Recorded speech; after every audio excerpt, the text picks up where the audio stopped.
We're headed to April 1 in the year 1999, March 31st fading away.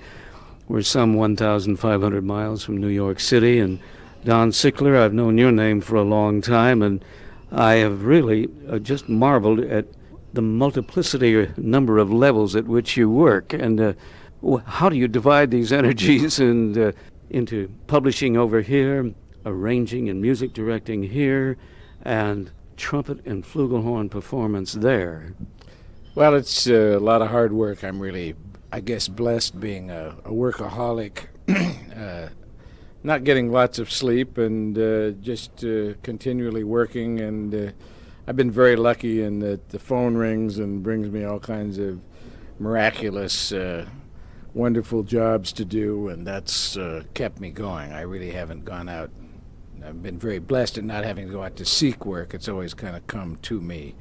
It's been a wonderful experience since I came. I spent my first 23 years in Spokane, Washington, hoping someday to meet some of the great jazz artists and to get to come to New York, and now spend over half my life in New York working with these artists has been a real blessing. When I think about it, and you have been so deeply involved with the Monk legend, and you have brought to life the old town hall concert with arrangements, working with T.S. Monk, and then reducing to the sextet, which is much broader in perspective. Was this a labor of love? Yeah, the Monk experience is about 50, I guess it was about 1986. The Chicago Jazz Festival asked me to put together a Monk band to pay tribute to the Hall Overton arrangements that they did, a 10-piece group. And it was really the Lincoln Center concert, which was the music that we first did. And that was a real treat because it was done with Charlie Rouse and Phil Woods and Steve Lacy that were part of the original group. And I had been working on Monk's music for some time before that.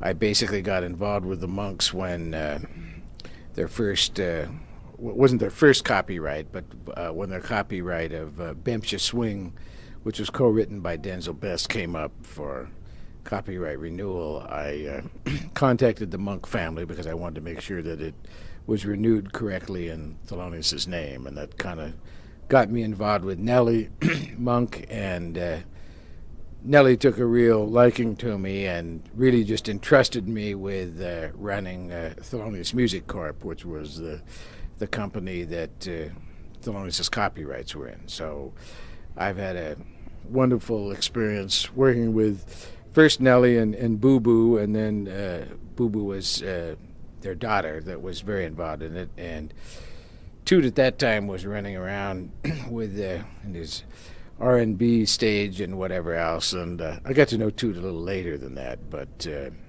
it's been a real wonderful time working with Thelonious' music. Toot is T.S., who was once upon a time Little Rudy Tootie. Yeah, Little Rudy Tootie. And I got him to, we did at Town Hall a few years ago. We did, I did a tribute to the 50s, and I ended it with the 1959 Town Hall concert that Monk played, and I had Toot as a guest soloist come in and play Little Rudy Tootie, which his father wrote for him. As you look at the year that we're spending now as we move down to the millennium, 2000, Y2K or whatever, how do you see the field? You're looking at it from a business administration standpoint, the catalogs of musicians who are creating American jazz, and some from overseas perhaps. How do you see this medium in the future here? Well, I'm hopeful that a lot of the great writers from really the 50s and the 60s, when jazz was such a real family thing and there were so many real great artists and so much interaction between artists and so much great music played and written, that I'm hopeful that I can help keep a lot of that alive and going into the the new millennium. Like I say, there's just so much strong music that's been written, and part of my responsibility, I have to look at it, like you say, from a business point of view. A lot of these artists were very important to me and very important to the music, and it's kind of up to me to keep a lot of their music alive. And so many of these guys contributed such a lot. I just worked, for example, with Billy Higgins in New York, and we played the music of Dexter Gordon and Hank Mobley, and he hadn't played that music since the record dates in the early 60s, and he was so moved by how great that music was. And he said, man, well, let's do this again and again. This is so that's what it is for me. I studied composition. I did all of that.